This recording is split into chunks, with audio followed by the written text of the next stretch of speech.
So, episode 19 here of No Shame in the No Shame studio, SPG Dublin 24, the Limor powered No Shame studio.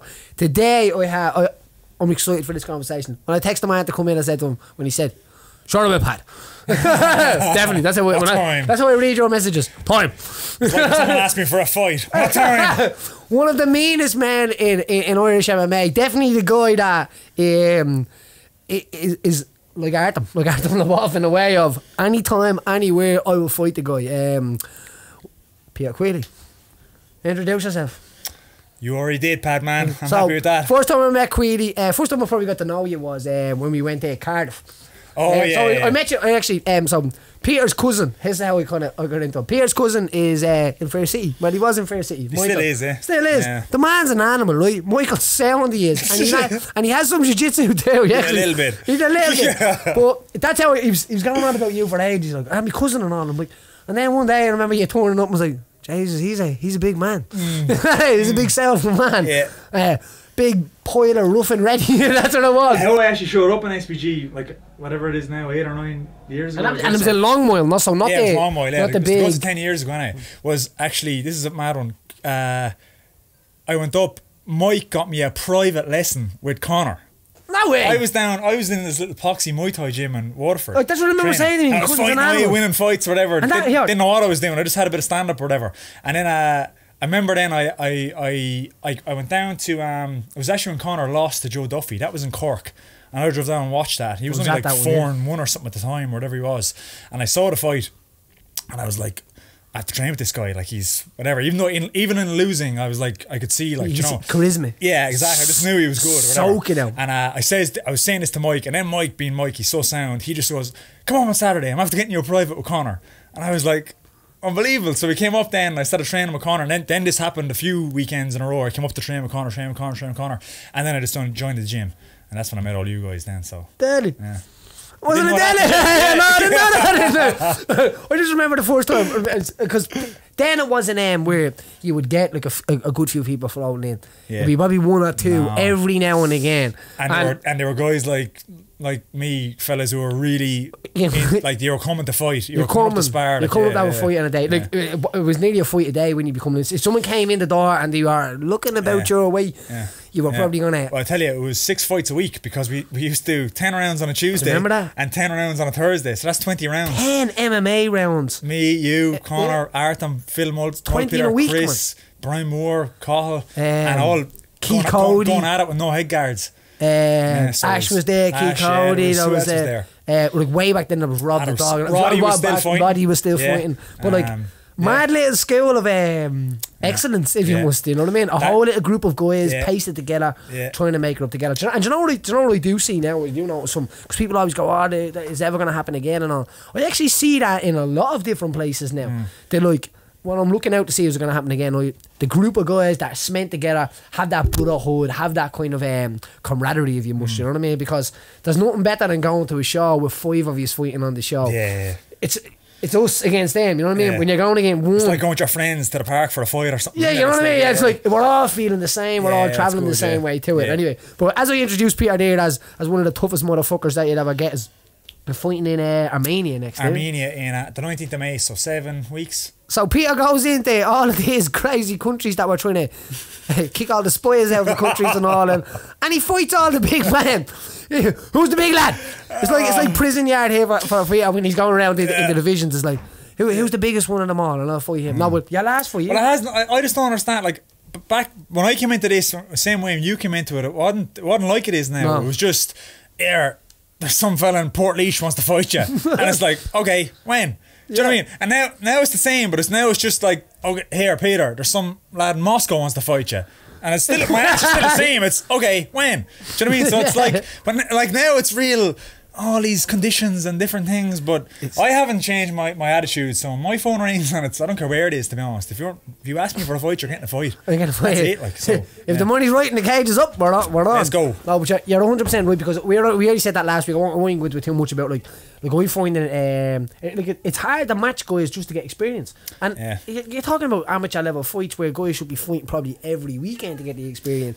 If the whole country kind of pulled together and made sure, like all the clubs and stuff, and made sure that like all the fights were matched and even. What I get now is more guys trying to make sure that their guys are going to win. Yeah, that's 90% of what and it it's is. Like it's a horrible situation. If you're going into a fight and you kind of know you're going to win, that's not a fight. It's not a fight. That's like what a bully does. That's what I'm saying. Yeah, exactly. Yeah. You know it. Like, and I tell you what, that's all well and good, and you'll build good records and all, but you won't create Peter Queally's or Artem Lobov's or Paddy Houlihan's doing that. No. Do you know what I mean? You don't. You get a different type of fighter when you do that. It's kind of a more sheltered thing, and you see them then they unravel when they meet a guy like an Artem or whoever it is, or whoever you can name any guy you think it is, but when they meet this guy then who hasn't done that, he's had 10 fights, they've had 10 fights, but it's a different 10 fights that guy has had. 100%. And that's when the rubber meets the road then, and the record pattern is like, it doesn't work. No, you're right, and it is the idea of that then the mentality of even being in the dressing room and like panicking. I panic now. At the start. That's what I'm saying. I panic now. I've had 17 pro fights in every corner of the world, and I'm still scared in the dressing room. So I can only imagine what these cunts are feeling. That's what I'm saying. When they haven't fought anyone, and they know in the back of their head they haven't fought anyone, and now they have to fight someone real. Like they've had their 7 fights, but now they've got a real fight in their hands. So I can only imagine what they feel like if I feel like that. You know what I mean? You have to be one brave motherfucker. That's what I'd be thinking. Like, unless you're 100% secure in who's looking after you. Yeah. Or who's guiding you or whatever. Look, we know for a fact in jiu-jitsu, you have to, like, you know, if you get caught in like kind of a choke or something, you're like, no, I'm not just out yet, I'm still here. And then it passes on and the guy moves on to something else. Them little moments you know you can survive. Yeah. Like, I wouldn't be able to have stepped into an octagon not knowing that we've experienced them little moments. No. Do you get what I mean? No. You have to experience them. And even in sparring, it's like, you know, you have to do it right. You can't destroy yourself in sparring and have your career in your sparring, like, but you have to spar. Yeah. And I even see, like, there's a kind of a thing now of, you have to really just go light and blah blah blah and tip tap and save everything for the fight. But that's not how it works either, because if you do that, then you'll get into the fight and some other motherfucker will have done that sparring and he's ready for you. Yeah. Which means you have to spar too. You have to, and that's what I feel like that's what we did back in the day in Longmile. We went a bit overboard, I think. Thinking back on Look at us. Yeah, it was a little bit too much. But I tell you what, it made me. I don't know about you. How you feel about it? 100%. When I first came in, I was a jiu-jitsu guy, and the idea of sparring. You learn quick. Fuck it, you gotta learn quick. Yeah, and I remember like you learn because you have to learn. Yeah, you have to learn. That's it. So it's, you know, you have to spar too, and you have to be ready, and you can't.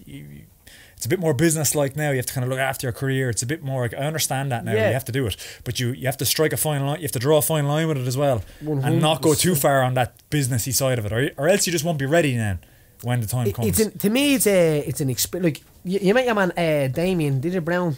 Have you met him or did you see him?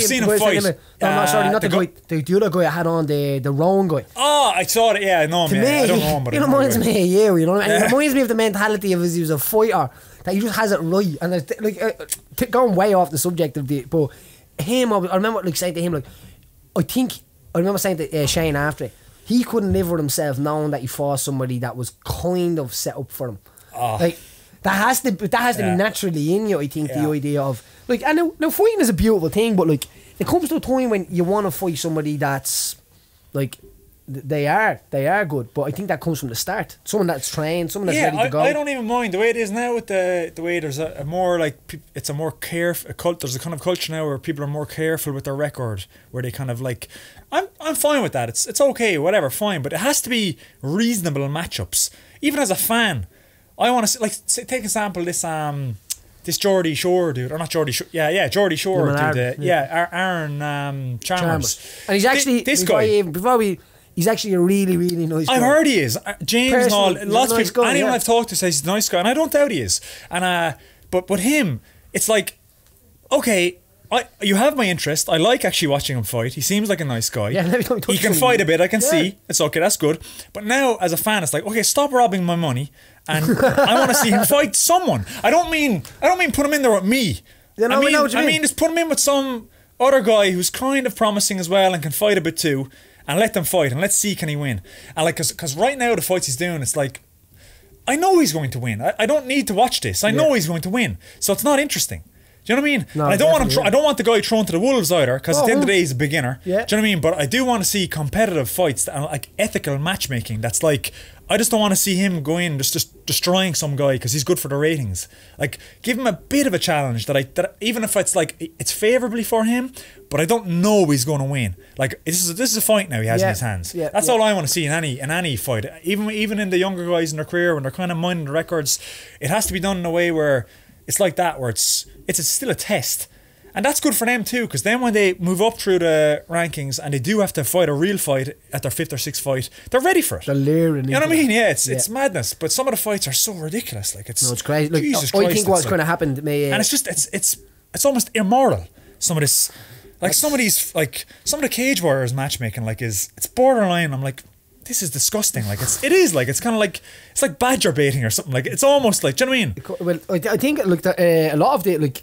A lot of shows around now. I'm saying that now, just not ragging Cage Warriors. It's a good fight, excellent fights. Oh no, there's great fights as well. Yeah, and the same thing. But sometimes I feel promotions in general do that. It's and it's not right. I don't like it. Yeah, right. And someone that's doing the matchmaking has to be knowing what they're doing. They have to have some sort of belt in jiu-jitsu or some sort of like some sort of idea of like an MMA fight experience. You know what I mean? But as I say, even about Aaron, as you're saying about like kind of the nerves and stuff like that, and all, I'd say him personally is actually feeling the nerves, and it is making him sharp, and it is making him that. Oh, you can see a blind man can see. But the other guy that's going out is kind of like, I'm gonna lose anyway, but not that because it's him, because that's probably the attitude he's carried to all of his fights, all of his competition. Yeah, well, you can look at the records and know that's the record. That's what I'm saying. That's the attitude. And do you know what I always do? Here's a good one. If you look at a guy's record and it's bad, look at the guys that he has fought records, and usually you'll find. You often see this. They're getting better now at this record padding as well. They get guys that have winning records, but then you look at their winning records, and they have all guys with losing records if they fought. Do you know what I mean? They're covered up. Yeah, it's mad. It's so like intricate these days. Like they really find these guys out of somewhere who have a 7-2 record or something. You go, okay, 7-2, that's not bad. But then you look at these 7 wins. And these lads are 0-50 between them. That's what I'm saying. And you know the guys I'm on about. There's loads of them out there. There's no one for him. And the thing is, like, people only have to go to Sherdog. But your average fan doesn't do that. You know what I mean? Us motherfuckers do. Do you know what I mean? We're so into it. But like, your average guy just sees a fight and that's it. You know, they don't actually look at that. And they don't see that this is a mismatch. And the thing it's is, not a real say, fight. Oh, we can do that. Sure, he's doing it. We'll do it. Sure, he's doing it. And that is the case if you land yourself in the same situation. But I don't think it's the case if you land yourself in like your man Aaron is 3-0 professional now. Like Kiefer Crosby's 3-0 professional. Like that, good luck if you meet him. Queally is 0-1. Good luck if you meet him. You know what I'm saying? Do you know what I mean? It's like, that's just butchering. You have to be really trusting him who's looking after you, is what I'm saying. Really do. And as we said, your man Aaron is sound. I'm sure he is. I'm down for what he's doing. And I actually enjoy it. I enjoy it. I enjoy watching him. I do. I actually get it when I see him on a card. I'm like, oh, I'll watch this. I want to see if he. But like, then I look at the opponent and I'm like, oh, like, it's a setup. It's like, give him something. Like, give him a kind of a decent guy. Like, this boy's a lamb. Make it 60-40 to Aaron even. Do you know what I mean? Where it's okay, he's probably going to win this, but he's going to have a fight. You will have fella has to wear boxing gloves. Do you know what I mean? But do you know what I'm saying? No, 100%. Yeah. No, we do 100%. Yeah. Like, if you think of times like, so as I said, back to Cardiff, when we first kind of got the mail, I had the crack with you. I think that's the best time you know somebody. We went to Cardiff with Brian Moore actually. Brian, yeah. And look at Brian. Look what he be saying. Look, Brian is an ancient Irish warrior now at this stage, and he's still only coming up. Do you get what I mean? He's only getting his dues now. Only getting his dues in a stride. 18 fights later, or whatever it is. You know what I'm saying? Like, and he's that's a real record he has. It's and like I've been in serious Jordan with him when he went out and fought monsters out there as well. I don't know who the guy he fought out there was. Bantamweight guy. I remember it. It was his first time at Bantam. Brian. He didn't look good at Bantam. He went back up to feather. And the thing was, Brian ended up taking like a knee in the face while he was on the ground, and the ref was kind of like, if you say you can't see, it's over, and he's going to get out of me way, referee. Where is he? I'm going through that one. Do you know what I mean? And that's him. And that was literally it. Like, it's still him. Still him. But one of the things, Robin, have you ever seen this? Right, when we were over there, I'll never forget it. And every time I see a goat, I think of the two boys that do. You know what I mean? Oh, yeah. Any flags? You ever see that video? No. There's a goat out there, right? And it's just a goat, right? And I haven't seen this in a while. He's a bullying fucker, right? Try find it there if you can. He's a bullier, right? He is. And he's going after these people. Any fags? And he's nudging this out one and all. He's headbutting out ones and all. And it's mad. I only seen one this morning, Queally, and I was thinking of you, and this one's about road rage. If you can try find that one first. I play that. And if you haven't seen that and you're listening to this, go see that video. Thank us later. Just type goat wants fags or something into YouTube or goat coming for the fag. You know what I mean? Brilliant. In my uncle loves it. He does as well. He does. Everyone loves it. Have you got it on? I have it on. I've got one that's gonna. I'm waiting to see. This one's gonna match. And I seen this. I only seen this the other day, and I thought of you straight away. I did. I was, you know what? I'm gonna fucking show him. Which one is that? The next one I've got. I found a different one I did, and it's hilarious. But when he puts the goat one on here, this will give you a little thing of this. I have it here, but I have my headphones in, so I'll be the only one that's able to hear it. Can you not put it on your phone or put it on the... I'll do that, yeah. We thought you would have had that well set up. I know, yeah. Where's the efficiency of it? If anyone wants to, if anyone's watching that wants to donate me a TV, No Shame. Want to donate TV. TV to the No Shame podcast. But you know what we're gonna have soon? We're gonna have some No Shame cups for sale. Oh yeah. And for now, you're getting the merch in. The merchandise. That's where the money is. Yeah. €70, only €70 a cup. Paddy, that's a great T-shirt as well. Oh yeah, a T-shirt as well. We're going that's on an old school one. This is an old Sparta. Do you know the amount? You want to see the amount of messages we get, right? Isn't it? Like, you know the message we get over this T-shirt. Where'd you get that T-shirt? Where can I find that? Where can I find that? But this one? About this one here, yeah. It's as old as they come. Old as they come. It's the old school one. Yeah. I'm going to play this one after. Right. I paused this one. Go, play that, the fags one. Listen to this. So if you haven't seen this, listen to this video. Can people see this now? I'll put it up. Just give me a fag. Leave me alone if you give me a fag. Oh, fuck off. We need lighter. Oh, that's a class bike, man. Have you got any fags? Kawasaki. The Kawasaki. Wait, come here, you. Oi, have you any fags? I've no fags.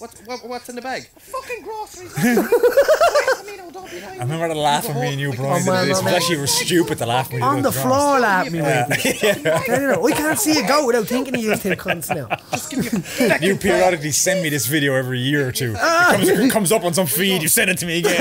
Yeah, that's it. We have that scheduled. The scheduled post. Then you know, Robin, the best one. But anyway, it led me on to this, right? Because this is the one this morning, right here. Yeah, I have to check this out, right? If you haven't seen this video, check this out at home. It's a road rage thing. It lasts for 2 minutes, right? So listen to this, right? No, it says knock you cunts over. Is that what it says? Yeah.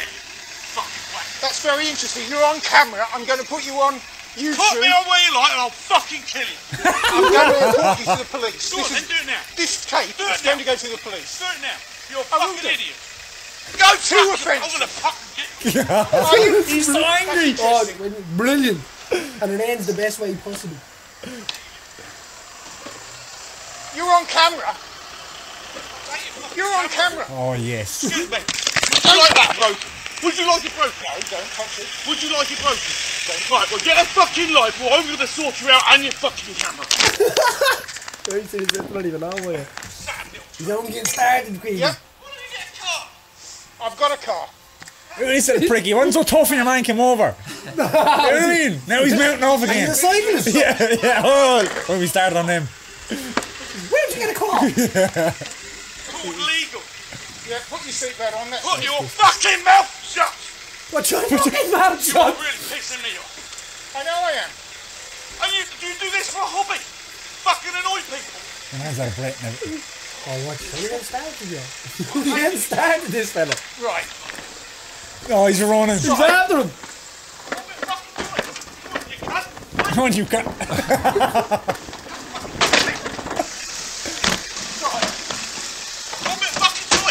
on, you cunt! Wait!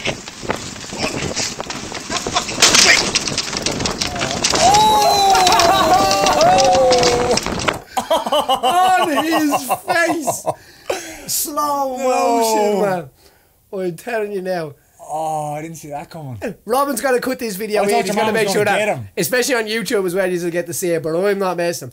This guy ends up in a road rage. And I told you, imagine this happened in Ireland. That's what when Chelsea showed it to me, I said, if that happened in Ireland, it would have been over when he grabbed his phone. Oh, That would don't. have been it. That would have been a boxing match. And I was like, the English so polite. I'm going to put you on YouTube. No, you will not. You're breaking the law. I will run over and grab your phone and then we will stop this. This is gas. It's funny. This something not similar to this happened to me. But I was driving down by Euston Station. Do you want to go past Euston? kind of up by Kilmainham, and there's kind Towards of like the USI? Yeah. Town kind of way? No, the south, like Euston Station, where the train station is. Right, sorry, by Wolftown, okay. Yeah, so down there, there's a kind of a the road kind of swings around on a turn like that. And Joe, you're like cyclists, if they're coming around the turn as well, you're supposed to give them a couple of meters, like to, you know what I mean, that they can turn as well. You're not supposed to. Whatever it is, I don't know what it is. but I was taking this turn, and like there was a cyclist there. And I gave him plenty of space. I don't know what I gave him, but I gave him adequate space, right? Hey, you had enough. Don't be talking about meters here now, but I gave him enough. You had enough. And I was coming around and drove around, and then traffic stopped. And I stopped, and that was it in my car. And then I hear this, like, kind of like kicking, like a kind of didn't kick it hard now, but he kind of kicked my door. And this cyclist at the side of my door. And I was like, what's this motherfucker want? Like, do you know what I mean? And I looked over at him then, and I was like rolled down the window, and he was like, you didn't give me enough space, you broke the law, exactly like this cunt. He was like, you didn't give me enough space. And I was like, what? I was like so shocked. I was like, what are you on about? Like, and I says to him, I was like, what are you talking about? I did give you enough space. And then he starts and I was just kind of, okay, I'm not dealing with this. I just like close my window again. Go away. And then he banged my thing, and he really kicked my car. And I you know what I mean? I was like, okay. And I got out of the car. Then I don't know what I was going to do, to be honest. I got out of the car, and then the true colours come out. Then I have a GoPro. He had a GoPro on his helmet. You want to see the panic of him? I have a do you know what I mean? This was his defence now. No do you know? way. And I was like, you are a fucking pussy. I says to him, and I just goes, fuck off, and whatever I said to him. And I just got back in my car, and that was it. But like, I was like, you maggot, because I didn't do anything to him. It'd be different now if I actually had cut him off, but I didn't cut him off. He thought I did, and he just lost the plot. But then confronted with another man after insulting him and kicking his car, then the true colours come out. I've got a camera. Do you know what I mean? Yeah. And that's how we live now. But do you know what I mean? It's shit. I hate it, to be honest. Some kind of similar thing happened to me. I wish I could give a fellas a few slaps sometimes, just shut him up. Do you know what I mean? A few slaps. Get your camera out of here. Yeah. No, I'll show you a GoPro. A few slaps. No, but it was a situation like someone will kick your car and you'll get out and you're wrong for it. Exactly. And I didn't do anything wrong. It's fucking, you know what I mean? It's mental. You kicked my property. Do you know what happened to me the other day? I bumped into a girl in Aldi by an accident, right? I bumped into her. I think I've said this, haven't I? No. I said this. I'm like, he's like, bumped into her in Aldi, right? She's like, oh, sorry about that. We're in the car. Sexual assault. Yeah, I'm getting over sexual assault. How do you think it's time to joke about like that? Yeah. What's going on in the nails? The bed bash trying on. Are we messing like that, Pio? You'll have us up. Stop. A woman in Aldi bumps into her, and it was like an accident. It was, sorry about that. Then we're in the car park, and I pulled down in front of her. Different person, Pio. Put a car around this woman. She's like, fucking dad. Probably didn't know it was the same person. And I looked over and like, but a minute ago, yeah, you were it was fine. all grand. Yeah. And we were in like a shop, and we were normal about it. Yeah. That freaks me out. You put a few panes of glass around them, and they're in there. Yeah. It's mad. It's like the internet.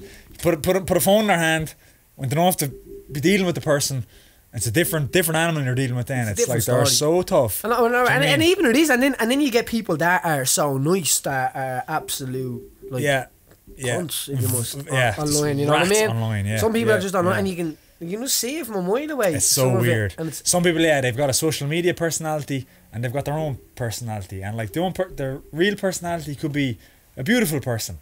But then you put them online, and it's like a different thing. It's so weird. It's like it's a weird situation strange, the way it kicks off, and that is to me is like that's what I do most of me thinking, Peter.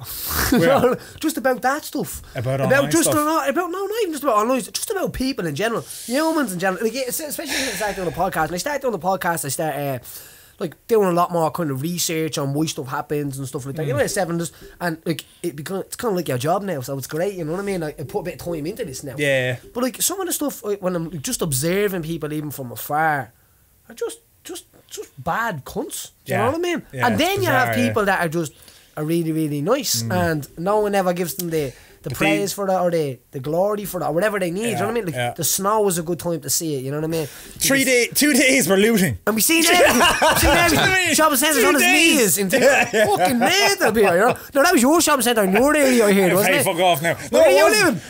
Sagger. That was near me. No. local. It's your area. It's your area. Local shopping centre. It's not a local shopping centre.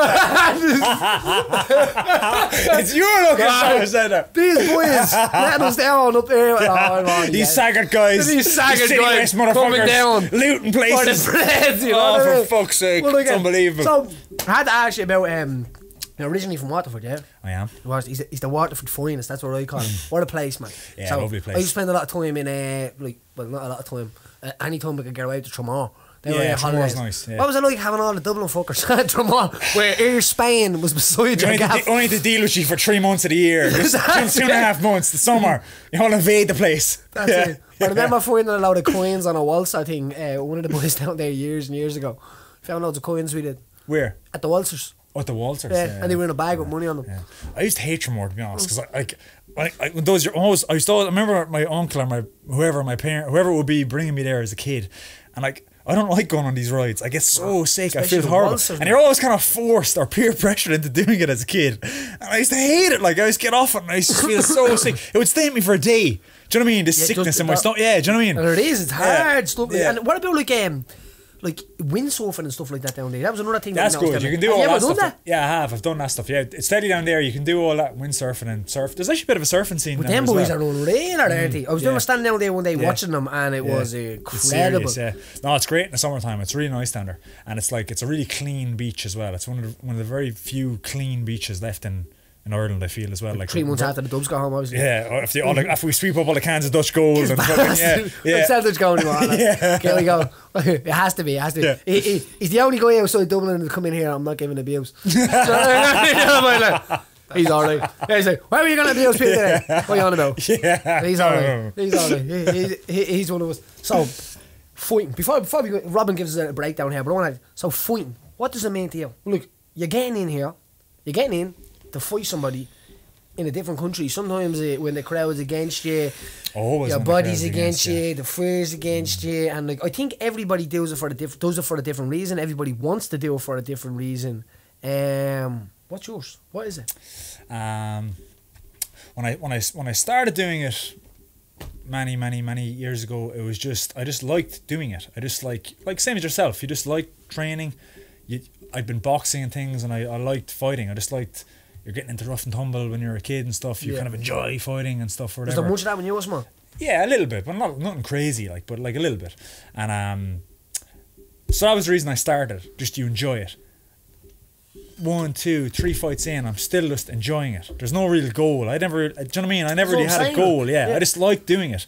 But then now you're 5 fights in, and you're fighting in Africa, and you're doing all these things, and people are talking about you. And now it's becoming, okay, maybe there is a career here, and now you're 10 fights in, and now you have a career all of a sudden. You didn't even see it happen. And now I'm 17 fights in, wherever I'm in, I have a really good career. Do you know what I mean? So now I do it because it's my career, it's just my job, that's how I see it. I still enjoy it. Sorry. You can answer if you want. I still thoroughly enjoy it, especially the training aspect of it. I like the lifestyle of it. It's like my social life, fighting. That's do you know what I mean. Going to the gym and stuff. That's what I enjoy about it most. If I'm being perfectly honest about it, I sometimes don't relish the fighting part of it. It's stressful. It's scary. Yeah, the anxiety. Almost every fight I've had, I'm in the dressing room, and in my head I'm like, I'm never doing this again. Yeah. I don't why am I doing this? This is so fucking scary. I can make money other ways, But then you do it, and you have your fight, and you win or lose, and all you can think about is fighting again. Yeah. You know yourself. We're all the same. I'm not breaking any news if fighters are listening here. I think this is how everyone feels. It's like a drug. Yeah. So yeah, in short, it's just my career now. I enjoy it. I earn money from it. It's my identity, I guess. I'm just Peter Queally, the fighter. That's do you know what I mean? So it's hard to get away from it now. Almost, it just consumes you. And the thing is, you don't make it yourself your identity. You don't make that your identity. And I think that's why a lot of people want to fight as well, because they want the fight. They want to be part of. Yeah. Where I think the public nominates you as. Yeah, they decide if it's your identity or not. You don't decide that. Yeah. You know what I mean? And you're right, a lot of guys do get into it for that reason. They want to there's so many of them. Actually, most of them get into it for that reason. But you won't last if that's the reason you're getting into it. Because it's too hard. You can't do something this hard unless you love it. You know what I mean? You just won't last. You can't. It's so hard. It's good luck coming into our gym every day and sparring with the likes of us twice a week if you don't really love it. They lose taste for that very quickly. Yeah, and there's so many new guys come to our gym now, like almost every week we get a new visiting fighter from the UK or fucking Egypt or fucking France or wherever they're coming from, coming to SPG because that's the place to train. And I would say, you know, 20, not even 20%, I'd say 1 in 10 of them last. You know what I mean? And that's it. They come for a couple of weeks, they get smacked around a bit, ego is shattered, and then you don't see them anymore. They go back to their little small gym where they're the king, and they go back to being they go back to working on being the right You said that very politely. Yeah. I did say you said that very politely. I could say it a lot worse, no, but I think people will get the message of what I'm saying. But like, so many, and any of the guys in the gym will tell you this, there's so many, and that's why when we do get one that stays, I respect them. It's like, because it's hard to stay. It's hard to, I remember myself, I came into SPG as not a blow-in, I'm there so long now, you could never call me a blow-in, yeah, but like, I came in there to the long while. Yeah, I was there like back then, but like when I came in, you and Artem and Connor and Phil and Chris and Pat, whoever else was there, you were all a team with years at that stage, or a few years, whatever. So I was that guy, and I remember that. Like, you remember that? I was getting smacked around the place. It's not easy. Rotten. Mike, I remember my cousin that you mentioned earlier saying, like, he said this to me a few years after. Who was Mike in South Free City again? Dean. Dino. He runs the Hungry Pig. The Hungry Pig. Yeah. Because people we go, yeah, run the Hungry Pig. Yeah. Because Hungry Pig sponsor. Carrick's Ferguson. Carrickstown. Was it? Yeah. I don't watch it. I don't watch it. Everyone says that. Of course they watch it. Sorry. Dino, I remember. Because people are going to be wrecking people's head. Yeah. What was I saying there? Michael was saying. So Michael said to me then, like a couple of years after I'd come to the gym, he was like, I was like genuinely worried for you, because remember he used to actually come down and watch the sparring a lot back then. He used to always be there. Yeah. And he was like, Mike's a mad he's a mad fan is what he is. He just loves watching it. Yeah.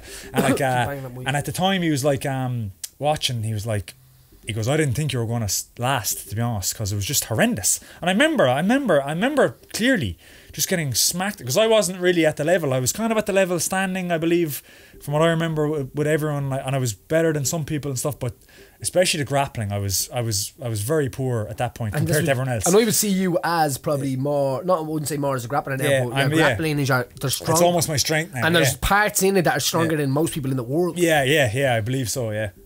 But back then I remember myself just being, getting up after these Tuesdays and Thursdays especially, and just being like, I can't do, like, this is horrendous. Maybe I'll just go back down to Waterford and beat the bollocks out of all them cunts I was training with for a while. Do you know what I mean? That can and this is what happens to a lot of people. I didn't do that, thankfully, and I stayed with it, and I'm reaping the rewards of it now. But like, so many do take that easy out, and they make up, or it's not, they don't use that excuse. It's, I had to do it, or I had to go home, or whatever reason they come up with. But that's really what happened. They can't hack it. Do you know what I mean? It's just, you have to know yourself why you did it, isn't it? Yeah. And to be honest, it's easy for me to say that now, but I don't. It's understandable how they can't hack it, to be honest, because it's not pretty at times. We got asked this question the other day, so I'll ask you it as well. If you knew what you did now to get to where you're going, would you do it again? Yeah. You had to go through every single one of the fights again, every single weight cut again. I would do things a bit differently. I'd put them better. Yeah. I'd do them better. Yeah, but if you're asking would I slog through that 10 years again? Yeah. But I'd be smarter, and I'd take shortcuts, because I'd know how to navigate it a bit. That's it. Yeah. And that is the thing. It would only take me 5 years now instead of 10. Do you know what? I was only having that conversation. Someone said to me yesterday, how long did it take you to get to the UFC? How long do you reckon it's going to take us? And I said to them, well, it's kind of concentrated what you are getting now. We don't, you don't have to really worry about too much about the weight cut and like, because better weight classes are coming in, and the idea of that we know how to do it better. The mental aspect of it, you don't have to fight 4 times to realise, do you know what? It's all right to be a little bit anxious and scared now, because that's normal in the dressing room. Yeah. Do you know what I mean? Where like I have proper conversations now with, say, the team of guys about the anxieties and about how it feels, and in front of everybody. That kind of it wasn't cool to do that back in the day. And there's this thing of like, and I always say this, any guy who's, I love it, it's like, it sets me free. This, like, lying, you're fucking lying, motherfucker. It doesn't. You hate it. You know what I mean? You do. It's scary. It's not comfortable. It's a weird thing. It's a weird thing. And it's okay to say that. It's like, fine. I've never had a problem saying that. Actually, it makes you feel better. Yeah, it does. It makes me feel much better. Actually, something you said to me a few years ago was really good. I thought you said, hey, Sal, He said, fear and anxiety will be at the court and wait. The court and wait. You take them with you. That's what I'm saying. Take them with you. Do you know what I mean? And that's what you do. That's what I do. I just like, I'm comfortable with it now. I'm just like, you know, what the first time it ever really almost got the better of me, John will tell you this, was in when I went to Africa for the first time. And that was the first time.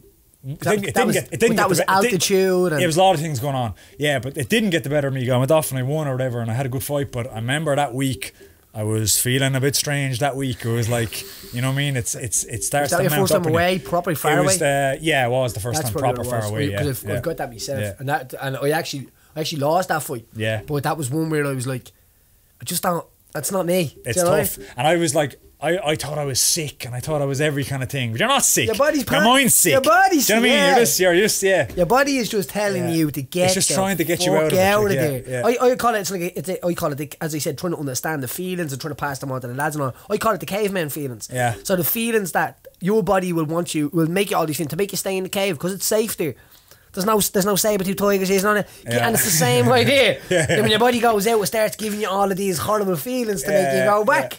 And that's why I say the experience of fighting, especially mixed martial arts, is like regarding all combat sports, I'd say you get the same feelings. I'd say so. But even Gary Tonin said, like Gary Tonin has many super fights and many monsters he fought all over the world. You know what I mean? He said it was 10 times more of a buzz doing MMA. Than it was to be doing grappling. It's the people watching you too. Like I always say as well, it's like what's the difference between, like I sparred yesterday, I had my first sparring of this camp, 5-minute rounds, rough. I don't know if you saw the video I put up on Instagram, like we spar hard, you know yourself. Oh, 100%. I did 3 with Makwan and 2 with Nikolai Grosdale. Yeah, so it's, you can imagine. The guys like to wrestle. It was tough. 2 good wrestling guys. Did that, and like the difference there's no difference between that and the fight I'm going to do, except, you know, there'll be some people watching and we'll have our shirts off. I know, but that's such a big difference. Huge, isn't it? Like, but when you realise that's all it is. It's much easier then to just kind of get past it and be.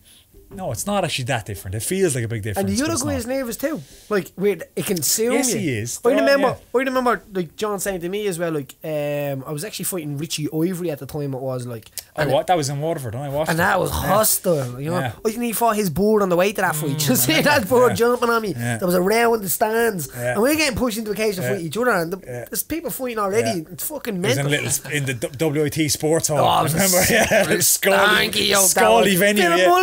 Saying had a war on it. Smell a beer and that's what it was, proper. But I remember that, and John, and I think he was smashing pads, and I remember John kind of like seeing me, like I could hear dash, and I'm like, oh fuck.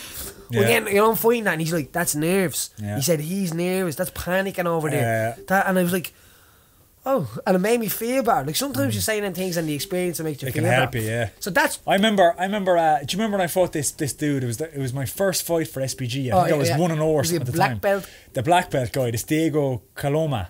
It was in the cage contender. It was in the cage contender, and you had her. I did. Not much of it, but I had a bit. Yeah. This one, and I remember. I was in the dressing room warming up. You were there, I believe. I can't remember. I think I'm positive you were there. John was there. We're all there. Yeah. Warming up, and like they come in and tell you, okay, your next fight, 15 minutes or whatever, like, and like, okay, and like, I don't know if you remember this occasion, or it was a shared dressing room. It was so bogey. They had this epoxy kind of a partition up between the, like one big room with a partition in it. And so you're looking into the other one, seeing who was in there, like, there, and he wasn't in there, and I was like, okay. But then we got this call in 15 minutes. He's still not in there. He hadn't arrived yet. And I remember thinking to myself, this is so bad. But I remember thinking, I was like, maybe he won't come. And I want him to fight. That's a true. Do you know what I mean? You think this. Do you know what I mean? Now, if he didn't come, you'd be sick. Do you know what I mean? Sick. Yeah, but at the time, you're like, maybe he fucking won't come and I can just go home. Do you know what I mean? But then he did come. And you know what I went out and beat the bollocks out of him. I'm not going to actually a little bit with that fight as well. But I think the idea of that is your body's giving you ideas. It's throwing ideas to the top of your head. Yeah. It's not that, and the personality, you and your ideas, your personality is different from your ideas. Yeah. Do you know what I'm saying? It's something different happening. It's not you. It's not you. It's just some instinctual. Well, you have to make decisions making you within yourself. So that creeping into your head, your body found a reason that we mightn't die today. Your body thinks it's gonna die today. Do you know what I mean? It's of course you would want to do that. It's like, here, what are we doing this for? At the time, I was only getting paid 400 quid or some shit or whatever it is. Like, it's like, how did you get such a good deal? Hello.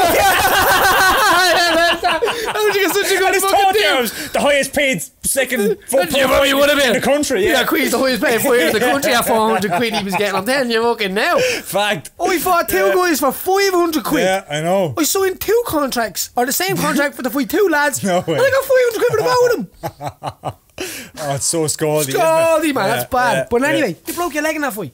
Oh yeah. He broke his leg in that fight. He That forgot fight- to say that he won as well. Yeah, But that fight, I kicked him so. I was kicking. Remember, I was kicking him so hard. Like a donkey, you were kicking Oh my him, goodness! Like I've got hard kicks. Oh, and, like, man. I was kicking him so hard. I broke my own fibula in broke my it. leg, and at the time, I knew it was broken. To be honest, I came back and Chris and John were cornering me.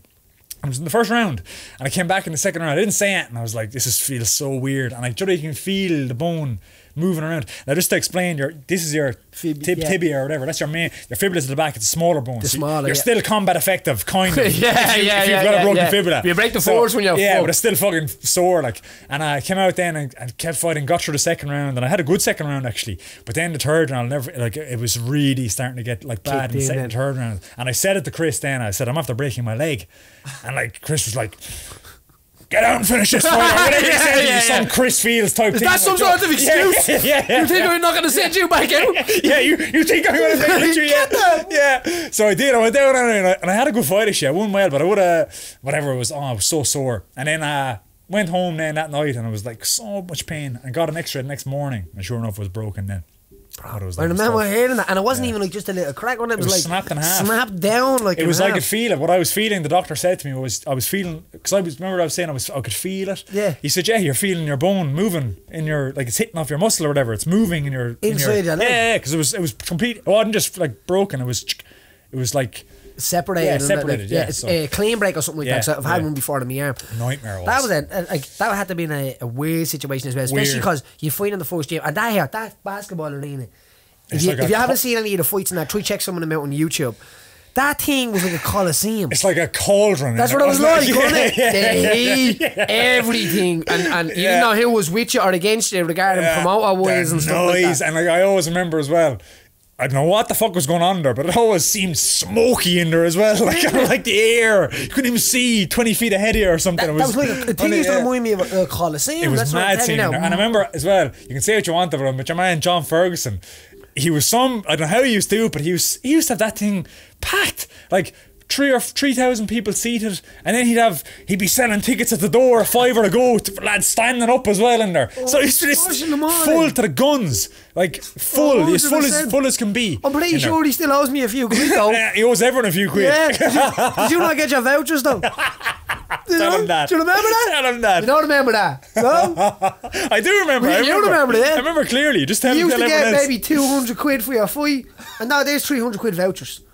Swear to God, like you was fucking St. Vincent de Paul or something. It was some sports brand he owned. He owned it, and he was giving it was vouchers for some sports brand he owned. Yeah, it was own shop. John, if you're listening, you're the fucking Mario. But you know what? I tell you what about him. Imagine if he was around in this climate. Like I'm telling you, he'd be selling whatever he was doing. He was selling out arenas when MMA was like, what? MMA? Fuck off! That's horrendous shit. Like, do you know what I mean? He was in there. He was still selling. Like, yeah. But he had. Think about the people he had though as well. Yeah, he did. He was lucky. But he had access to. He was very lucky that he was you and Roddy. That's what it was. It was you and Roddy because you sell so he much. had Conor on that show. Yeah, true. Conor fought on that show. But in fairness, that was only once. But you and Roddy used to always be on. That was a big thing. And it was handy. You were good for 2,000 tickets between you. Easy, like, yeah. North side, south side, all in one arena. Serious, yeah. It was and then if you think back, there was cards there where it was like you, Roddy, Chris, me, Brian Moore, Philip Mulpeter, like Artem. There'd be everyone. Artem never fought in that, I don't think. But there was like, you could have 10 of the guys that are really flying high now were all fighting in that back then. Yeah, a few of the Chaos cards were like that as well. Yeah, if you look at the Chaos card, now the Chaos even, and your man Jason that runs it, like I got guys matched for the next one, so I'm going back to coach guys on that. Oh yeah. My little circle of it. Mad how it comes around, isn't I'm it? loving it, Peter. Do you know what? I'm loving the idea of passing on a bit of the mental knowledge, the knowledge of like I've said to like guys in the dressing room, like it's all right to be scared. Yeah. Is it? Yeah. And good. The relief on their face, like. Am I supposed to feel like this? Yes, and if you weren't nervous, I'd make you nervous. I'd probably say, do you know what, this guy's an animal. Yeah. What? Yeah. You need that nerve. Nerves mean kind of like fear means nerves, and nerves mean speed, and you know what I mean. It does. It helps you. You need to be that kind of animalistic kind of thing. I've had one fight ever actually. Where I didn't feel particularly nervous. It was another time I fought in South Africa, and I wasn't really nervous. I was so confident. I'd been training in Mexico with Cahill and Gunny and Chris Nall for the 2 months previous, and I just felt bulletproof. And I'd had a good few fights at this stage and everything, and a lot of fights, whatever. And I just felt, I felt like I was a terrible matchup for this guy, and I just thought I was going to destroy him and everything else. And that was shit. I had such a shit fight. Couldn't get going. Shit. I was shit. You know what I mean? It's so weird. Yeah, and I got beaten. I was didn't get beaten well now by any means. I feel I'd beat him if I got him again, but I had a bad fight, and he had a good fight, and he was on, and I was off, and that was it. And it's to do with that. It's to do with it, and I think everyone. And that's no one's fault but my own. You know what I mean? No one's fault. That's it. And the thing is, I remember the same thing happening to myself. Yeah. Just, it was like John. I know John used to say to me, and I had that in me. It's the hooligan out there. It's not merely me out there. It's kind of like a persona that fights for me. Like an alter ego. And it works. And I remember one time going, it's not here. You know what I mean? I know where Paddy's here. Where is that fucker? He better come now. And the time of it. I'm telling you, it's like it is. I think the next one, the occasion contender, I remember, you got food poisoning, didn't you? Oh, I got food poisoning. I was supposed to fight. You were fighting. You fought your man's stank off. And I got bad. I just remember seeing you like torn. I came to the arena. I was torn in yellow in the plaza. It was destroyed. I've never felt so sick in my life. Like I'm a strong, healthy looking guy, and like that week after that, you want to see the state of me. Like I was like a little junkie. I went down, like I weigh about 77 kilos, whatever, just like right now, and I went down to 71. Not trying to diet or anything. I was just so sick. I was just like. So sick, I just lost so much weight. Bad food poisoning. Awful. And I'd say after the weight cut as well, your body had nothing to defend it. And I was just screwed. And I remember I came to the arena and I was like, whatever, you know me, I was going to fight anyway or whatever. And John just took a look at me and he was like, didn't even say anything. We just walked over to John Ferguson at the time. Fight's off. And that was it then. Fight was off. That's a clever call. Yeah, you need that. You need that. You know what I mean? Because what would happen if I'd be like, oh, go on and fight. And the thing is, you'd end up like you'd be dehydrated and stuff like that as well. So you're like, I would have got milled out of it. And your brain is not protected. Because that's what people don't understand. The idea, like when you have like taken all the water out of your body, it's your brain that's suffering. It's not that. Or they can fight because I'm going to be tired if I don't get the water back in. It's not. It's like a fish fucking floating around in a bleeding teaspoon of water now. You know what I mean? You take a smack and your brain's around your head. Exactly. It's like a bleeding plum and a bleeding tin can or something. I even feel like that if I've had a really hard session or something, like come back the next evening to train, and maybe I'm not even sparring. Training session that is. Yeah. Sorry. Yeah. And she goes on the session and then goes training. I didn't even caught that. You know what I mean? Then I come back or whatever, and I haven't really rehydrated properly or eaten properly or something, and like maybe you're even doing jiu-jitsu around something, but you get a headache and all and everything. Imagine getting a smack then if you're, do you know what I mean? With that, you feel like that. 100%. It's not good for you. No, it really terrible. isn't. It really isn't. The last fight I had, I was in Kazakhstan, and I got Artem was with me, and I was talking to you about this. I got like like Johnny, get the flu. I've got the flu. No, I had influenza. You know what I mean? Like proper, and like Professor Dan was telling me, this can kill you. Like it kills old ladies. Like, do you know what I mean? This thing, it's like, you know what I mean? And I got this over. We landed on the Monday or something. The fight was the Saturday. That night, feeling a bit kind of scratchy and didn't feel good that night. Went to bed, woke up, dying, like so sick, so fast, and I was so sick, just horrendously sick, and kind of just didn't tell fight nights, didn't tell anyone, just kept kind of plugging away with the weight cut and stuff and everything else, and I was getting so bad. And then by the end of it, then the day before the weigh-in, we had to tell him. Because we had to go to the hospital because I was getting so bad. And we went, the fight nights then came along, the guys came along, brought me to the hospital, and got there and blah blah blah, and it was like there's some gangsters, these Russian dudes are so tough. I love them. They're like, do you know what I mean? They treat me very well, but it was never a case. You're fighting. And I was like, basically it was just let's get this one off the table. Let's just decide this now. Probably bring you to a hospital. Yeah, exactly. And like before any even kind of talk started, they just, okay, catch weight at 75 now, weight cuts off, you don't have to cut weight, and they started hooking me up to like antibiotics through IV. I've never had this.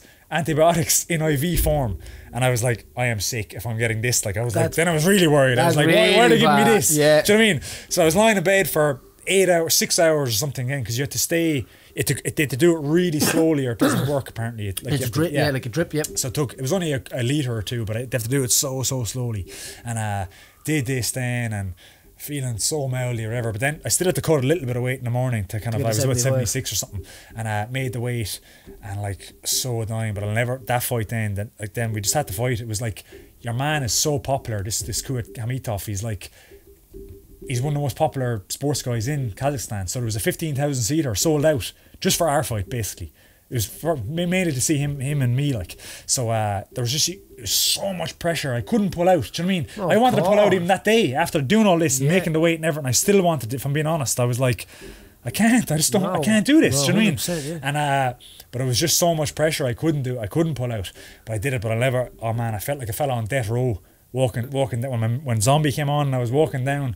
And I was just like, I am dead. I didn't know what was going on. Do you know what I mean? I was like, I felt so bad. There was blood coming out of my throat in the dressing room. I was coughing so much and all, and so bad. I was getting back pain. I think it was my kidneys. I don't know what. If you had to cut that weight, that probably would have done it. Like if you had to cut that 5 kilo alongside that to make the 70. It was in a bad way. And then the fight happens then. And to be honest, when the fight started, I was nearly like, just get through this. That was my mentality. And then round 1, got through round 1. Got through round 2, but then round 3 something happens. Then he starts slowing down, and I start picking up steam. I felt like I won round 3, and I remember I came back to the corner then, and I was like, I won that round to Artem. He goes, yeah, you did. I was like, it's on now. It's on now. 2 more. Let's go. Rocky and great. See, he's a man. That's it. I came out then, and I had 2 great rounds then, and like round 3 was close, but I won it. But then round 4 and 5, I beat the shit out of him. Anyone who's seen the fight, I think will agree. And then the motherfucker screwed me. But then it got overturned to a draw. But that goes to show, That goes to show, it's like the Russians, like, yeah. 75 kilo, the fight stays on. Yeah. You live. That means he lives. Oh, not a chance there. You go to the hospital, maybe. Yeah. No chance. Antibiotics. Yeah. Just like, and then go back in there, and it's like, you win, no, you lose. But that goes to show what you're up against when you're out there as well, Queally. But here, listen, when it's all said and done, when you're an old man. Before I say this, before you go on, I'd have been sick if I pulled out. 100%. Do you know what I mean? That's what I'm saying. So it's whatever. It's all good. When you're an old man in your bed, like that story there, that's a real story that no one gets to see from the other side, and that's a fighter story. Do you know what I mean? And when you're an old man, you're going to be sitting in your bed. I know I will be, and they will be the thoughts that will be bigger to my head rather than the big wins you had and the big or the big ideas where I found somebody scary that was an opponent in front of me, and I found a way of dodging it. Yeah, exactly. I'd hate to see that was my legacy line of it. And when I lie, that'd be tough to take. Do you know what I'm saying? Like, it's only going to hit you down the road. Do you know what I said to Artem? We were this is a true story as well. We were I was the main event, so and I wasn't going to be on till like, they said like almost midnight. I wasn't going to be on till they said like literally midnight you're going to be fighting. So they said, look, you just stay in the hotel and you can come over at about 10 o'clock, like whatever, at night time. So we just stayed in the hotel all day. Didn't go to the arena, and I'm not messing. I stayed in bed all day. I was in bed all day I didn't sleep. I couldn't sleep either. I couldn't sleep a wink. Just couldn't sleep. So I was like trying to sleep all day. Couldn't sleep. Just lying in bed for 8 hours, 10 hours, whatever. Couldn't eat. Whatever. I was like just dying. And I remember Artem came down to the room then at about like 8 or 9 o'clock to my room, and we were like sitting down, and we were still discussing. Like, are we going to like? Am I going to do this or not? Like more or less, like, you know. And we were kind of like to and fro it and whatever, and talking about it. And then I was like, I says to him, I was like, if I pull out, like, it's like I'm not even tough enough to try. Do you know what I mean? It's like, and then I was like, no, let's just come on, let's go to the arena, because like, that's it. You're not even tough enough to try. You're sick. You know what I mean? That's what a fight is. It's who's tough on the day. It's not who's. Do you know what I mean? It's at this date, who's the toughest. When we go into this ring for 25 minutes, and who's the toughest? So I'm not feeling it now. I'm not into it now. I'm feeling a bit bad now, so let's postpone it. Like, that's not a fight. Do you know what I mean? Like, would you do that in a playground? At lunchtime. I'm not feeling it today. Let's do it tomorrow. No, you motherfucker, you're can't, fine. and that's the thing. Like, I remember waking up on the Dublin morning, right the moment I had the main event. I opened my eyes, Peter. Not today. Yeah, bollocks. It was just one of, like, if it was training, I probably would have took that day off. Yeah. You know, like if it was work, a normal dude would have probably just, I'm going to ring in sick today. Yeah. It was just You that have day. them days. I went and walked my dog. I went tried to prove it, and I wasn't bad. I just wasn't in good form. Yeah. I wake up like that a day a week. Do you know what I'm saying? And I'm always praying. I'm always like, please don't wake up and be a fight day and I'm like this. And it happens. It has happened to me. Yeah. You wake up and you don't feel right. You feel tired or whatever, and you feel a bit shitty. Like, but then I have woke up with, I was like, woo! Yeah, that's how you get up and you're like, the day. When I fought your man Conrad on Cage Warriors years ago, I sparred that morning. I did 3 rounds with Dylan Logan in the light rounds. But I still sparred at like 11 o'clock in the morning, and then I went and had food and went to the arena. And I fought him, and I had some fight that night. Like, I was, do you know what I mean? Yeah. Like, it's just weird. I remember sometimes you just wake up and you're. When you're on, you're on. on. And sometimes you feel off, and then you're on. It's a crazy game. I think Yeah. the best thing is that it was touch hands. So I say touch hands, bump fists. That's jiu-jitsu. Bump fists. And if you've put the work in and you've got the engine behind you, I think you just have to go for it. You can't ignore all of them feelings and all this shit that's going on. And the thing is as well, then he could be feeling this way too. Exactly. So now it's even. You might call him on a bad day. Yeah, exactly. He could be on a worse day than you, for all you know. You know Robin, what's going on in the world? That was brilliant story. Someone needs to all of you guys, you like this.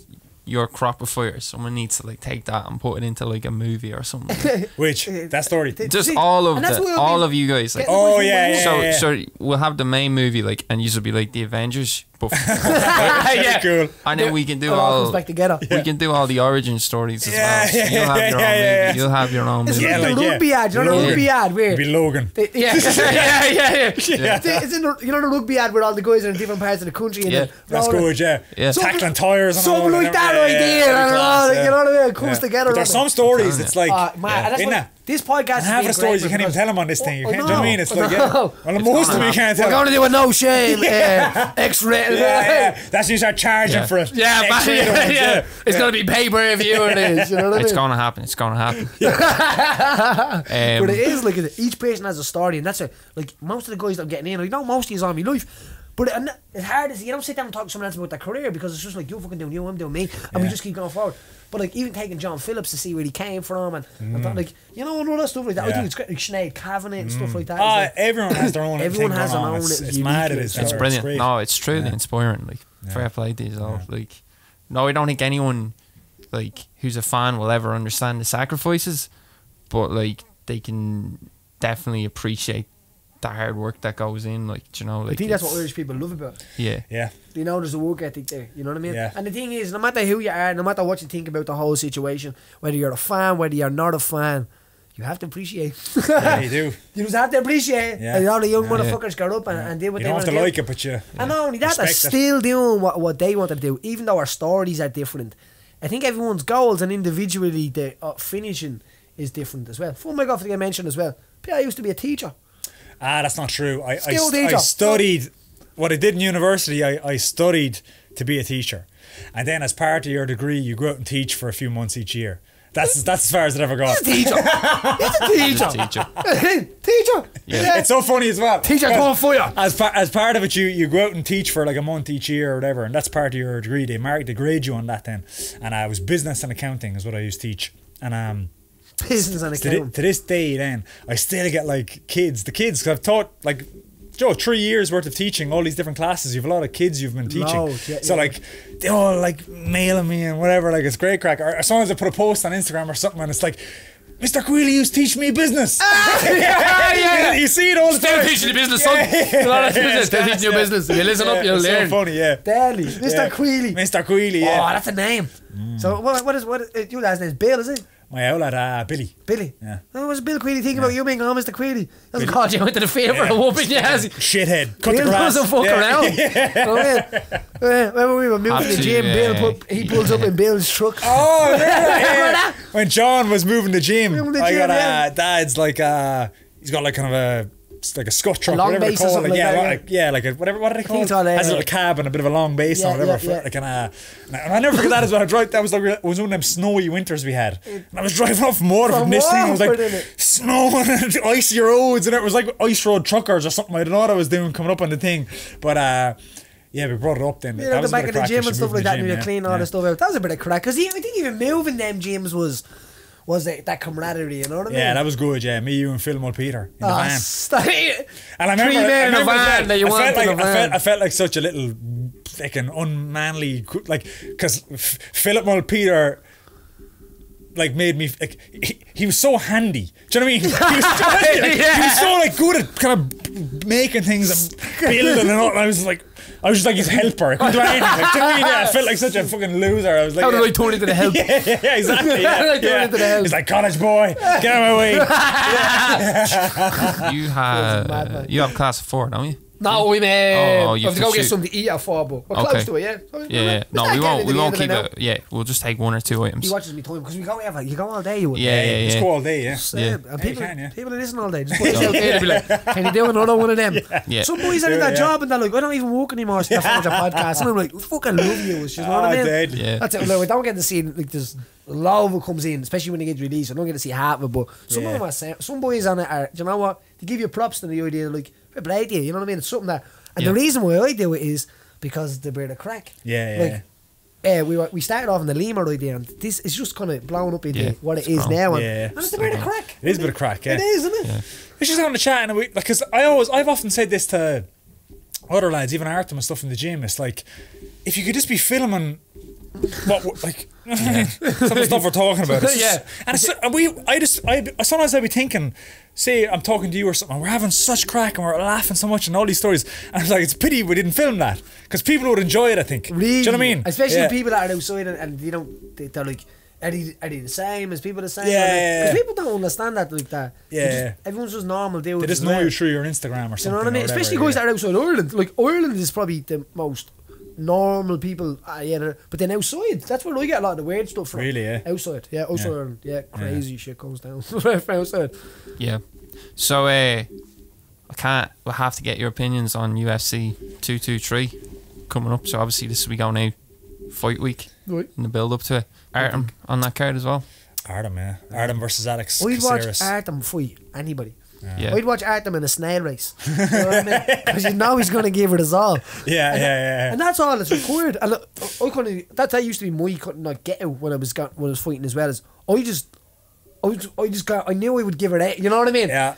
You can confidently walk there if you know that you can just, do you know what? Take the zip off and just give it everything. Yeah. Artem does that. Yeah. That's why people can say what they want about him, but he moves the needle. People watch him. 100. Do you know what I mean? It is, because like he's fire. just such good fun to watch. That's it. Yeah, he's never had a bad fight. The only time he's ever had a bad fight is when some shitbag is just intent on just literally holding him for the. Do you know what I mean? And maybe it was that lightweight or something back in the day when he's too small for that weight class and they're able to hold him. So like, that's the only time he has a bad one. Because he went and, back in the day, Artem went and beat what was his name? Conor beat him for the belt. Dave Hill. And Dave Hill at the time, like, and still he's an animal. But the idea was, like, kind of back in the day, was you'd fight so many guys to walk up to fight these guys. You knew that. You know what I mean? You knew not Artem. No. Yeah. Fight tomorrow. Yeah. But like that would have been had a fight or something. He was like 1 fight or 2 fights. He had two fights or something two like fights. that. Yeah. Dave Hill was 9-0 or 9-1 or very, whatever he was. He had a lot of fights. He was about jiu-jitsu. Yeah. And he was the guy at the time. And there was a guy in nearly every division that. So when you were fighting, you were walking to try and get the shots to fight that guy. That guy fights you if you ask him to fight you. You set it up properly. Yeah. But it doesn't really happen these days. You know what I mean? There's no guy to build up things. This is a good fight he has now. That'll be a bit of crack. This is a good fight. Who do you fight. think will win that? Or how do you think it'll go? With Artem and thing. I'd say when Artem starts swinging, the guy's going to probably try to take him down again. And like that's. I think there'll be a bit of wrestling in this one. That's the age-old problem with Artem is the idea that he hits them and then they're trying to take him down. And it changes into it. Yeah. It's kind of like the game plan's chosen all the time, isn't it? Like, you know. Yeah. Like he reposted his knockout. Was it the UFC thing? Reposted his knockout. Oh, against your man Rosa. About 3 or 4 times. What a knockout! What a shot! You know what I mean? Like that's one of my favorite knockouts. Definitely. That one, it's so good. It's perfect. It's just, and you can see when you watch the full fight, you can see Artem looking for this shot. Yeah. It's not an accident. Oh, that wasn't just a throwaway shot. No. He was waiting for it, and then over commits yeah. and then bomb. And like that's the thing. Did he get the bonus for that for the knockout thing? Yeah, he did. He got the KO of the season bonus. So 25k or whatever it was or something. Yeah, he got that. Cha-ching! Yeah. He should have got the fucking his fight with your man Mehdi, the one to get into the house, was the fight of the season. That as well. He didn't get that. He didn't get both of them. He should have got that. Because that was the best fight of the season. Yeah, I thought so. That was a savage. And he's fight. good, that Mehdi. Yeah, man, that's what they I was shouldn't have saying. matched them together. That was stupid. I thought. I would like to have. It ended up they were both in the house, but you could have lost one of them. Do you know what I mean? Yeah. Because of that fight. And that would have been the idea of like. And just goes to show Artem lost, wasn't going to be in the house. Then by a bit of luck, got into the house and wins it. It's just, do you know what I mean? It's a funny thing. Like it's a funny old game, isn't it? That ultimate fight thing. That's just goes to show you can get a bad stroke and lose a fight and never get some opportunity you might have got, but you could have been the guy for that opportunity. Do you know what I mean? Yeah. I lost me fight to get into the Ultimate Fighter, and out the whole season I've probably done better than anybody career-wise. Of course, yeah, you have. And that's pretty, you know what I mean? Your man that beat you was on one of my undercards in fight nights. He should have pissed in his water bottles. Yeah, he was. Yeah. He should have pissed in his water bottles. He won too. Yeah. And I'd say I'd probably be able to tell you how he won. Yeah. Laid on the guy, set up a tent. He's big. He's a big old boy. Big old bantamweight. Yeah, I saw him. I was cutting weight. He was cutting weight with me in the sauna, and I was like, you're a bantamweight. Jesus Christ. And he's big as me. It's a big 9 an hour. He was big, yeah. Both of us were unbeaten as well, fighting each other, which was a weird one. Stupid one, yeah. That was such a crap fight. It was sick with that. Fight. At least Dana White loved me out because he hated him. Yeah, he hated him. I'll take that. Yeah. I promise I'm a flyweight off him as well. That's what I said though. Promise me when you come to Dublin that you'll put me off. You give me a flyweight fight. He said yeah. I think. Well, he must have you got it. Must have kept his you know he says man, no, not to let him down. You know what I mean? Keep your money at wood. Did you see the video going around this week of the MMA fighter who Drew Chapman? He finishes Ayala, steps on him and does a backflip. Yeah. Oh, yeah. Disqualified. I just want to know your opinions on that. Like, that's so. How long did it take you to learn how to do the backflip? Yeah. He did the front flip. He couldn't even nail the landing. He didn't even land. Wow. He landed on his hole. It's just, to me, that's an instinctive, impulsive thing. Now, I think he apologised for that and he did say a thing. Now, what kind of a guy must you be to even have that instinct, though? Like, that's a weird one. You know what I mean? To go crazy. And like, after it, like, the funniest person ever. How many fights did this guy have? I don't know. Was he like a novice or was he a seasoned guy or what was he? He looked like a novice. I just think it was an impulsive thing. I know he apologised for it, but lead me on to it. The funniest person ever is, and watch it for the next time you see him fight, is Richie Smullen. When you see him win, watch the face he makes. It's even when he's walking out, he's like. Every time I see him, he's like, it's hilarious when he wins. He's a guy I feel has handled his anxiety much better.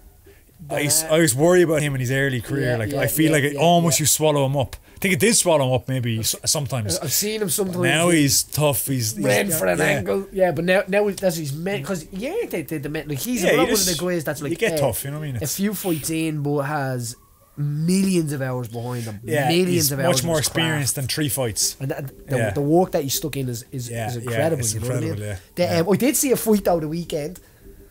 Seeing 2 Dublin lads having a scrap. Did you see that? Where is it? 2 Dublin lads having a knock, and one of them ends up double legging your man and takes him down, mounts him, smash him with a few elbows, takes his back. This is 2 lads tops off in the street, right? Takes his back, chokes him. Then the guy spins around into him, and then one of the guys jumps back up and then he legs it off. But proper fight, but it was jiu-jitsu, but it was just outside in the streets. I tell you what, like street fighting stuff or whatever. It's like I always find it so bizarre how willing just these Joe Soaps are to get into street fights. Yeah, because I'm like, you crazy? Like you don't know how to fight. So what if you meet someone who knows how to fight? Yeah, do you know what I mean? Yeah, I find it so crazy. I don't even want to get in a street fight in case I.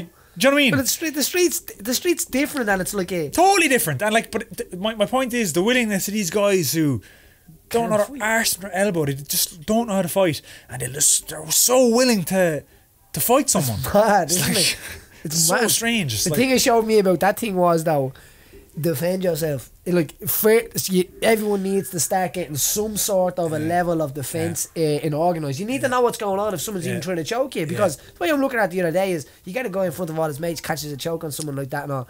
He's probably not going to let go of someone because he's tapping. Do you get what I mean? Listen, it's better to know how to fight and not have to fight than not know how to fight and have to fight. Oh, what a saying. Do you know what I mean? What a saying. It is. It really is. I'd encourage anyone to get into some bit of training or whatever. And exactly. So even for confidence and like, I remember even as, that's kind of how I got into boxing and stuff. I remember just being like, yo, confidence, kind of like you're a kid and something happens or whatever, and you're so anxious and nervous and you're a child or whatever, and you don't want to feel that way. No, that's why I think that's why I started fighting more than anything. Really. I think even a lot of guys that can really fight usually show you the maturity that they don't. When I started getting good at fighting, I got so much calmer and stopped getting into arguments with people and stuff, and my relationship with my parents got better. Everything got better.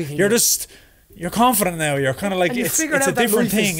Life is not all about going out and proving yourself to somebody else by fighting them. It's not either. None of it's about that. Zero. You know what I mean? I think if you can build up a career and you can build yourself a legacy out of it and you can get there, then that's what it really is about. I'm probably the first person in my whole family, and my uncle says this to me as well, is that actually like was the clever one with fighting.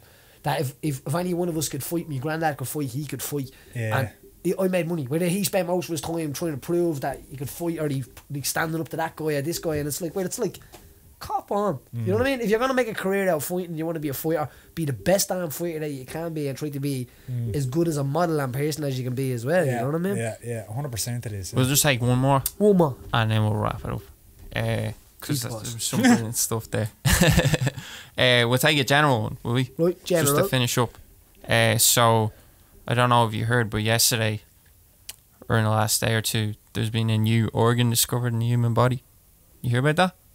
I was told you get some mad shit he does. So it's random. Not interesting stuff at all. What is that? So, it's better not be a bad joke. It's fake news, I think. It's a bad joke. Fake news here. I don't tell bad jokes. I only tell good jokes. But it's not a joke. It's no, scientists have identified new human organ hiding in plain sight in a discovery they hope could help them understand the spread of cancer within the body.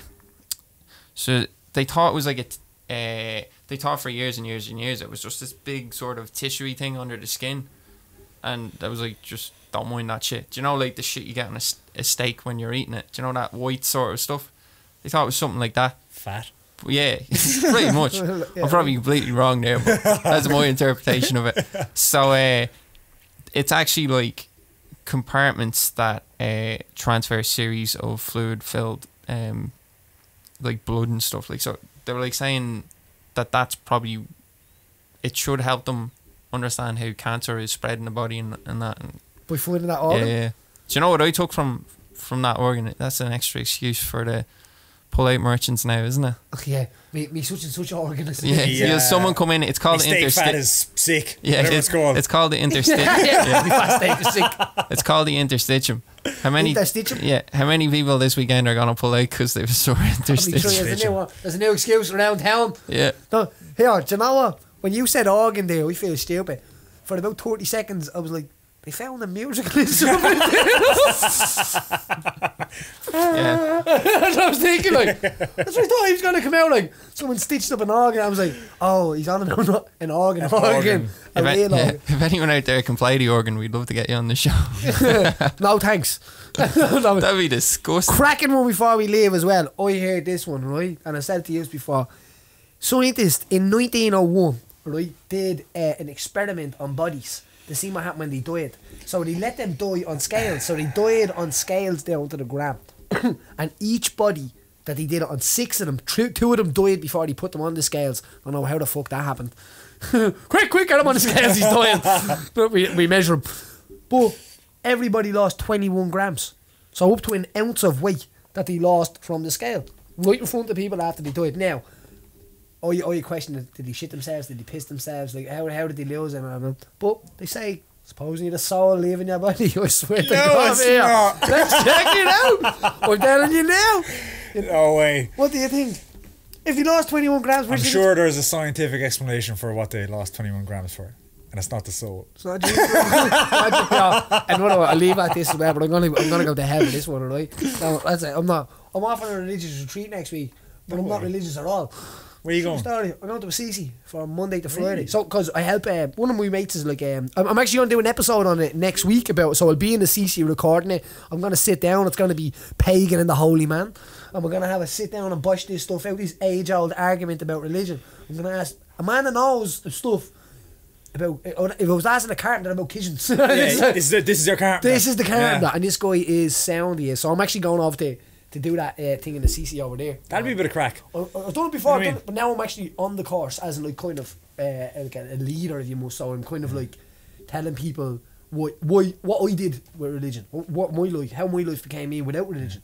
I find it a lot interesting. I'm not religious by any means, but whenever I go to a new country, I love going to see their like religious buildings and things. The architecture is unreal. Like it's so nice, so different, and always different in each different country. And it's very interesting. It's such a big part of it. I look at it like history, to be honest, more than religion. It is, and that's what it is. Do you know what I mean? It is. That's what it is. It is history. And if you look at it like history of like, say if you look at gyms or you look at any groups of people, cults of people, the same system happens. One rises to the top.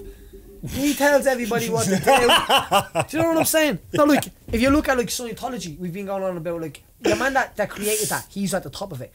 Then he died, and now the new guy is the man in town. Do you get what I mean? And then you have other things like with religions, as I said. Everyone started off with 2 or 3 of them. And all of a sudden, people start rising to the tops, and they start breaking and doing their own things, and they start building. And they've got. Do you know why that is? It's make some money, isn't it? It's a true story. It's a true story. But I'm telling you, what was I even saying before I went on to that thing about? You're going on a religious street. Religious street. No, the soul. Yeah. Oh yeah. This is a great one, right? Bit of a joke as well. I seen it on Facebook, and a kid said, "You know the way you get your communion and you eat a bit of Jesus." Yeah. How many bits of communion do you need to have to eat a real Jesus? A whole Jesus. We're out. Episode 19. Pleasure for tuning in. Having the Sow, Waterford's finest, Peter Queally. Make sure you check out his next fight. You want to see the realest, dealest of them all? This is the man. May 19th. Armenia. Fight Nights Global.